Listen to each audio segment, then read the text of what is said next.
Ang draft ng 2023 NBA, ang ika-77 na edisyon ng taunang draft ng National Basketball Association, ay ginanap noong ika-22 ng Hunyo taong 2023 sa Barclays Center sa Brooklyn, New York. Ang draft ay binubuo ng 58 pick sa halip na ang tipikal na 60 dahil sa pagkawala ng second round pick para sa Chicago Bulls at Philadelphia 76ers dahil sa paglabag sa mga patakaran sa pakikialam ng NBA sa panahon ng free agency.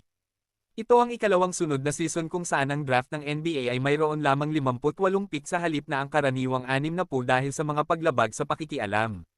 Mga maagang pumasoki edit. Ang mga manlalaro na hindi automatikong karapat-dapat ay kailangang ideklara ang kanilang pagiging karapat-dapat para sa draft sa pamamagitan ng pag-abiso sa mga opisina ng NBA nang nakasulat ng hindi bababa sa 60 araw bago ang kaganapan.